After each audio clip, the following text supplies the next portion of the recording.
आज Doubtnut app download करें। Doubtnut पर अपने सभी गणित, रसायन विज्ञान, भौतिक विज्ञान और जीव विज्ञान के डाउट्स का करो सफाया। बस प्रश्न की फोटो खींचो, एक ही प्रश्न को क्रॉप करो और तुरंत वीडियो सोल्यूशन पाओ। अभी डाउनलोड करें। दिष्ट धारा मोटर का वर्णन निम्नलिखित बिंदुओं के आधार पर कीजिए। विरोधी विद्युत वाहक बल। तो दोस्तों, दिष्ट धारा का जो मोटर होता है वो कुछ इस तरीके की संरचना से बना होता है, ठीक। लेकिन यहाँ पर हम क्या देखते हैं, यहाँ पर जो विभक्त वलय से निकल रहा है तार, उसको देखिए, तार कुछ इस तरह से निकल के आया है, मतलब ये एक ही कुंडली बना रहा है।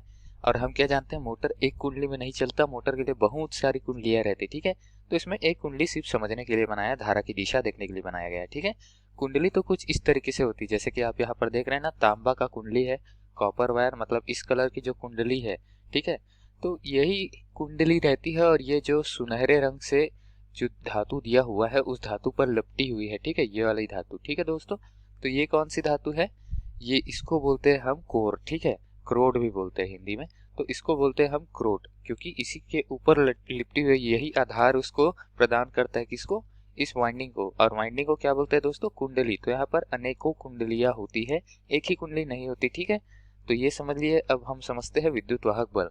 तो हम क्या जानते हैं कि अगर हम विद्युत वाहक बल यहाँ पर प्रवाहित, मतलब यहाँ धारा प्रवाहित करें, ठीक है, किसी बाह्य विद्युत स्रोत से संलग्न करे, जिसका बड़ा प्लेट धन रहता है हमेशा, हम जानते हैं, छोटा प्लेट ऋण रहता है, तो धारा इस दिशा पे प्रवाहित होगी। अब कहने का अर्थ है, यहाँ पर सर्किट तो मैंने ब्रेक कर दिया, ठीक है, तो धारा यहाँ से आगे जाएगी और यहाँ से होते हुए कुछ इस तरीके से आकर अपना लूप यहाँ पूर्ण करेगी, ठीक है दोस्तों। इसी तरीके से पथ में वो आगे गमन करेगी धारा। तो धारा आगे जा रही है, आप देख रहे हैं यहाँ पर दर्शाया भी गया है। तो धारा के आगे जाने से क्या होगा दोस्तों, हम जानते हैं कि चुंबकीय क्षेत्र उत्पन्न होता है आसपास। तो पहले से ही तो यहाँ N से S चुंबकीय क्षेत्र दिया हुआ है, तो पहले से ही जो चुंबकीय क्षेत्र चुंबक की वजह से दिया हुआ है, अब मैंने बाह्य विद्युत स्रोत से एक और चुंबकीय क्षेत्र बना दिया। अब उस चुंबकीय क्षेत्र की वजह से ये क्या होगा, घूर्णन करना प्रारंभ करेगा, ठीक है। देख सकते बल किस तरफ लग रहा है, ठीक। अब यहाँ पर हम देख लिए कि मोटर कार्य कैसे करता है। अब बात कर लेते हैं विद्युत वाहक बल।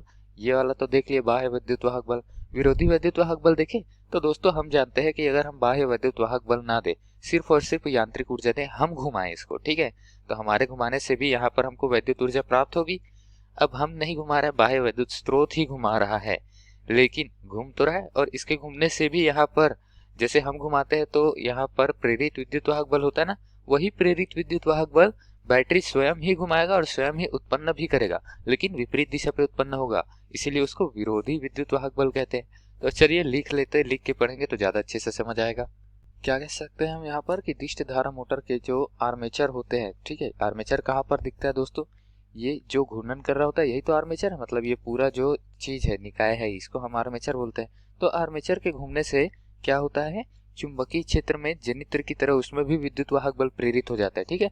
अगर चुंबकीय क्षेत्र में किसी चालक तार को घुमाया जाता है, जैसे आर्मेचर में लिपटा हुआ है, तो जनित्र की तरह उसमें भी विद्युत वाहक बल प्रेरित होता है, उत्पन्न नहीं होता, प्रेरित होता है, ठीक है, यहाँ ध्यान दीजिएगा।